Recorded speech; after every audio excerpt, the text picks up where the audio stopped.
Columbia is one of America's great and useful rivers. The largest North American river to flow into the Pacific Ocean. It begins as a small mountain stream in the snowfields of the Canadian Rockies and enters the United States near the northeast corner of Washington. The upper Columbia flows through deep gorges and over swift rapids. Here, the river is put to work by the giant Grand Coulee Dam. From Grand Coulee, the Columbia flows through Washington in a great curve called the Big Bend until it reaches its largest tributary, the Snake River. Then it turns west and runs into the Pacific. In this part of the Columbia is Bonneville Dam and Portland, the great river seaport of the West Coast. When the Columbia empties into the Pacific, it has gone more than 1,200 miles from its source in the Canadian Rockies. Let's go back and travel down the Columbia, starting our journey at the Grand Coulee Dam in the upper river. This dam has created a lake that reaches 150 miles upstream. Columbia water is stored for use in irrigation, to help prevent floods, and to regulate the flow of the lower river. In order to hold back the tremendous force of the river, the dam had to be built into the largest masonry structure in the world. Over the spillways, more than 1 million cubic feet of water can flow every second. This is more than 5 times the amount of water passing over Niagara Falls. This rushing water is put to use in turning dynamos in the power plants at the foot of the dam. Electricity that is sent to towns and cities. Down the river from Grand Coulee along the Big Bend, farmers use the water of the river to irrigate their crops. Small pumping stations along the river force water up the banks to upland fields and orchards. Vast amounts of wheat are grown in the unirrigated lands farther away from the river, because wheat needs less water than many other crops. The wheat farmer, however, uses the river to carry his wheat to market. The grain is loaded on barges and travels down the river to Portland to be milled into flour. The strong current of the Columbia helps provide the power which carries the barge downstream swiftly and economically. The great force of the current holds back this boat coming upstream. Nearly all of the barges coming up the river carry gasoline and other petroleum products. On this part of the Columbia, only flat-bottomed tugs and barges can travel, though many rock, sand kinds of river traffic.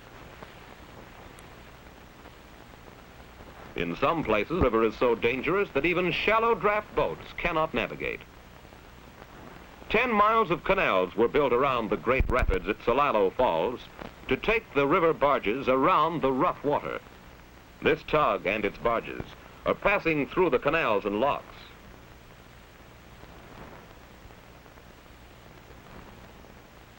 Indians find good salmon fishing in the rapids. They have a special treaty with the government which lets them fish here at Celilo Falls the whole year round. During the canning season, the Indians sell the fish to canneries, while at other times of the year they fish only for their own food. And they do catch many salmon. Below Celilo Falls, the wheat barge passes through the lock and enters the river again in calm water. Just a few miles below the Indians' fishing ground is the river port of the Dalles, where large quantities of wheat are loaded to be carried downriver to the mills. 50 miles below the Dalles at Bonneville, another great dam has been erected to control the Columbia. Here, an island divides the river into 2 channels. The spillway section reaches across one channel, and the powerhouse and navigation locks are built across the other. Bonneville improves navigation on the river, but since the huge dam would stop all boats, a lock 500 feet long was built to let them pass.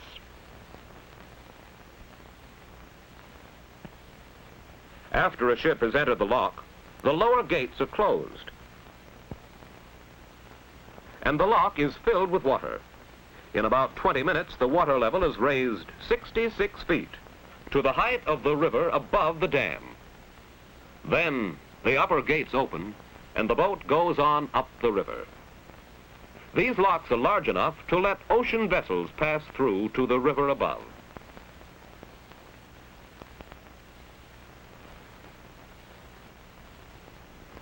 in addition to barges and ships. Great numbers of salmon also travel the river. They go up the Columbia to lay their eggs in the cold mountain streams which form the headwaters of the river. The dam across the river would have stopped them and prevented the annual runs of salmon to their spawning grounds. So a sort of winding stairway, called a fish ladder, was built around the dam to let the salmon pass. From late spring to early autumn, hundreds of thousands of salmon swim up the river through these ladders. The young fish hatch in the upper river and then swim downstream to the ocean, where they spend most of their lives.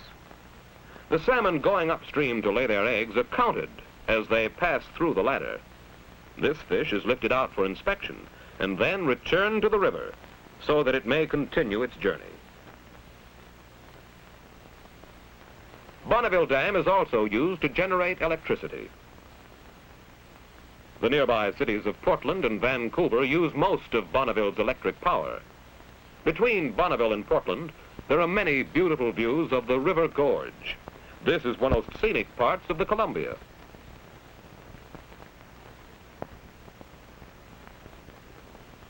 When it is just a little over 100 miles from the ocean, the Columbia meets another of its major tributaries, the Willamette River. A few miles up the Willamette is the city of Portland, a major seaport of the Pacific coast. The great size of the river below Portland makes it possible for ocean vessels to come in from the Pacific. At this port, they are loaded with products of the farms and forests for shipment to all parts of the world. Below the junction of the Columbia and Willamette, the river is wider and calmer and becomes an important water highway. Log rafts are towed by tugs to the lumber mills along the banks.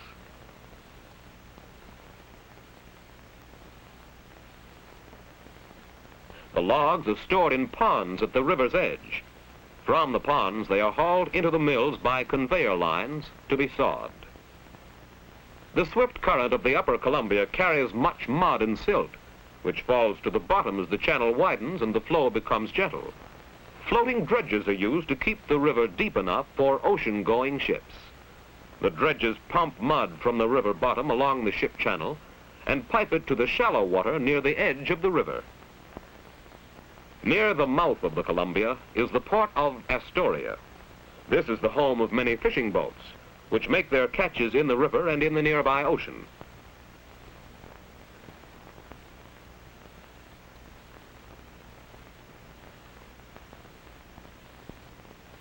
Most of the fresh salmon used in the United States comes from this part of the Columbia. Large canneries along the river bank pack additional for shipment to distant markets. These salmon fisheries are one of the great industries of the Columbia.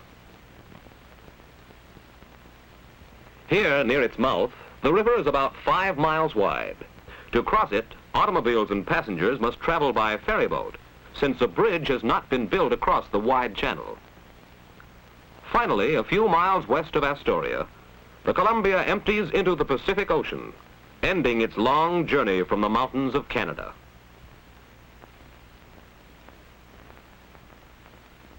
So we have traced the course of the mighty Columbia, seeing how it helps the people who live near it, and how the people have changed the river.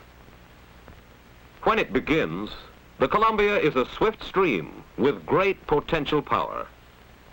Dams and great reservoirs control and conserve this energy for use in furnishing electric power, in irrigating the farmlands of the Northwest, and in controlling the floods of the river. Great numbers of boats use the Columbia as a highway, shallow tugs and barges on the upper river, and large ocean vessels on the lower river. As a source of fish, and as an important path of transportation, the Columbia helps support towns and cities along its banks. The Columbia River serves the people of the entire Pacific Northwest, earning its place as one of the great rivers of North America.